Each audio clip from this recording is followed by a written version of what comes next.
Salome raha antsika rehetra indray tonga dia atombotsika avy hatrany amin'ny fanontaniana ny resakantsika androany. Tsy efa mba nanitikitika ny sainareo ve hoe mba ho loatra ny ahoana ireny tafiditra ny fanjakan'Andriamanitra? Mety hoe ireo vita batisa, ireo mpandray fanasany tompo, ireo mpitory-teny, ireo mahay tsara ny tenin'Andriamanitra. Betsaka ny mety efa valiny rentsika sy ny mety eritreretintsika fa ny ao anaty baiboly anefa dia milaza hoe izay rehetra nateraka indray no mahazo ny fanjakan'Andriamanitra. Ao amin'ny Jaona 4:7 dia hoy Jesosy hoe raha tsy hateraka indray ny olona dia tsy mahazo miditra amin'ny fanjakan'Andriamanitra. Raha mamaky tsara ny Jaona 4:7 io isika dia mahita ny resadresaka ny fanaovan'i Jesosy sy Nikodemosy. Rehefa nare izany Nikodemosy dia hoy izy hoe ataon'olona ahoana indray no hateraka rehefa lehibe? Moa va mahazo miditra ny ekibon-dreniny indray va izy ka hateraka? Jereo amin'izany fanontaniana apetra nefa izy aza mpampianatra sady mpanoradalàna no anisan'ireo mana diplôma faratapony momba ny baiboly, maika fa isika izay mbola mpianatra dia normalina betsika raha mametraka fanontaniana. Fa ny valiny ao amin'ny Jaona 4:7 dia hoe izay ateraky ny nofo dia nofo ary izay ateraky ny fanahy dia fanahy.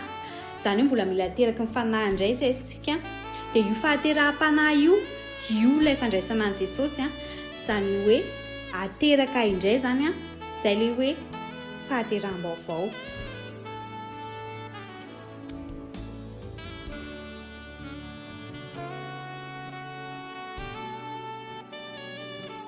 Nahatongavan'izany amiko sy aminao.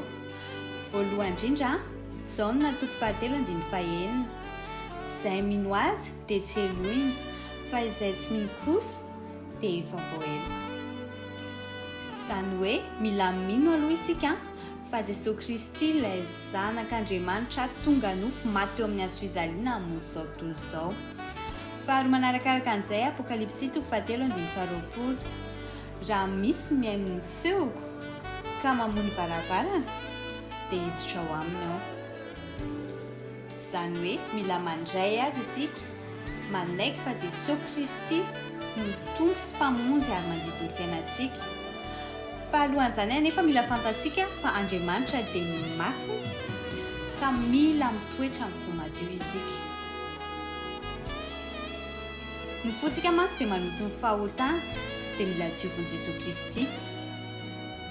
Ahoana indray ary izany? Mila manaiky aloha isika fa mpanoto.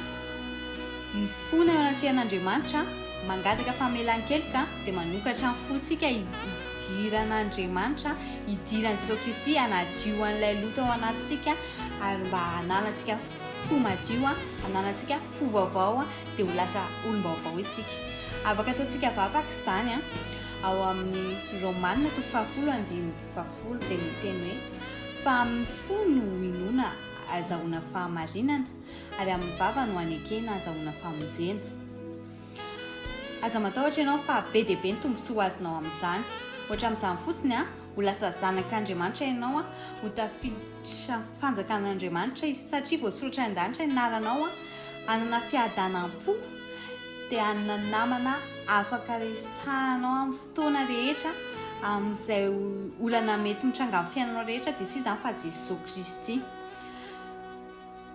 Koa raha mahakasika anao ary izany raha te handray an'i Jesosy Kristy ianao, raha te ateraka indray anaiky azy ho tompo sy mpamonjy ny fiainanao dia izay voalazako rehetra teo izay no ahafahanao manantanteraka izany. Anio raha hiain'ny feony ianareo aza manamafy ny fonareo. Raha mahakasika anao ary izay voalaza rehetra teo izay raha te hafantatra bebe kokoa na landala kokoa momba an'izany ianao dia aza misalasala mihitsy manatona ny zoky na ray aman-dreny ara-panahy akaiky anao fa natao indrindra ho an'izany izy ireo. Voninahitra ho an'Andriamanitra irery.